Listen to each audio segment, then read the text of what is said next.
अगर आप 2026 में क्लैट के लिए अपियर करोगे तो आप ये मत समझना आपके पास काफ़ी ज़्यादा टाइम है, बल्कि if you are going to appear in 2026 आपको अभी से ही एफर्ट्स काफ़ी ज़्यादा डालनी चाहिए ताकि आपको एक एज मिले दूसरे स्टूडेंट्स के ऊपर।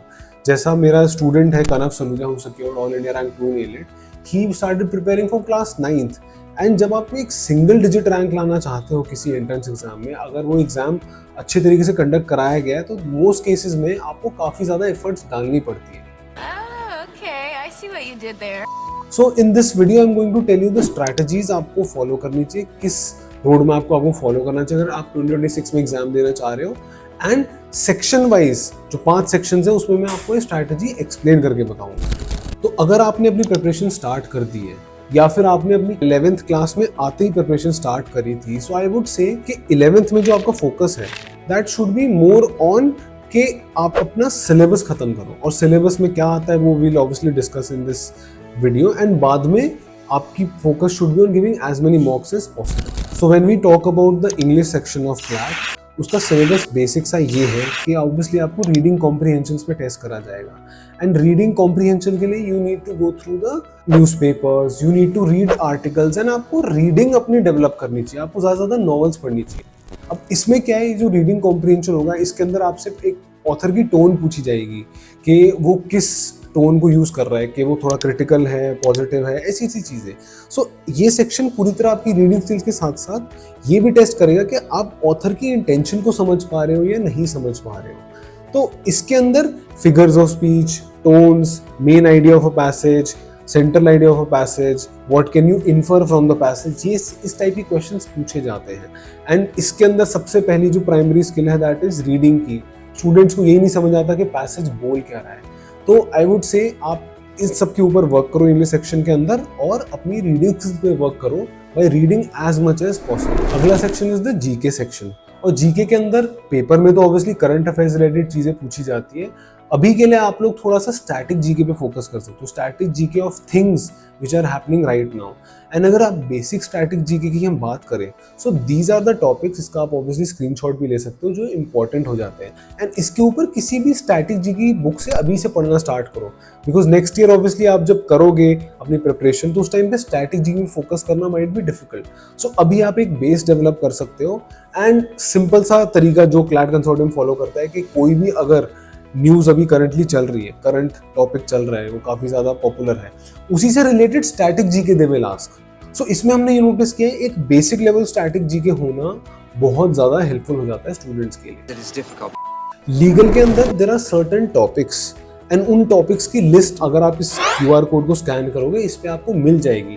तो इन टॉपिक्स के बारे में आप बेसिक रीडिंग करो एंड समझो प्रॉब्ली क्या बात करते हैं। इन्हीं टॉपिक्स के under there are other things also, जैसे जो कुछ लीगल वर्ड्स होंगे जो बहुत कॉमनली यूज करे जाते हैं, उनको देख के आप ये समझ पाओगे धीरे धीरे कि अच्छा किस टाइप के क्वेश्चंस प्रॉब्ली पूछे जाते हैं, किस टाइप के पैसेजेस लीगल के अंदर आते हैं।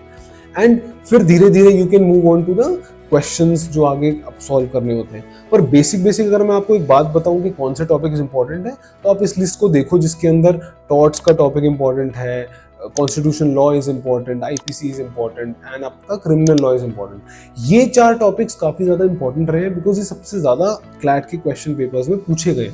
सो आप अगर इनको करते हो, बेसिक रीडिंग करते हो, तो आप you are like at the start आपकी प्रिपरेशन सही स्टार्ट हो सकती है for CLAT. Next is the logical section of CLAT. और इसके अंदर जो लॉजिकल स्किल्स रिक्वायर्ड है ऑब्वियसली वो थोड़ा सा डिफरेंट है because this is the only paper at the UG level जो इतना ज़्यादा क्रिटिकल रीजनिंग को डिस्कस करता है। और क्रिटिकल रीजनिंग के इस अंदर ये सारे टॉपिक्स आते हैं which are conclusions, assumptions, inference, main idea and strong and weak argument, strengthening and weakening the arguments. तो ये आपको क्लैट की सिलेबस गाइड जो दे रखी है उस पर भी मिल सकते हैं if you read through this page. तो आई थिंक एनालिटिकल रीजनिंग तो आपको करनी ही चाहिए। एनालिटिकल रीजनिंग के टॉपिक्स जैसे number series, blood relations, calendars, clocks तो है ही हैं, plus focus more on critical reasoning थोड़ा सा अभी से and get a basic idea of what these concepts are because ये बाद में इनकी अंडरस्टैंडिंग बहुत ज़्यादा हेल्प करती है। And the last topic is quantitative aptitude. Quantitative aptitude आपको एक बात समझने की ज़रूरत है कि ये जो सेक्शन है लॉ स्कूल में मैथ्स का ज़्यादा रोल नहीं है, तो एक बहुत ही basic level of maths is expected.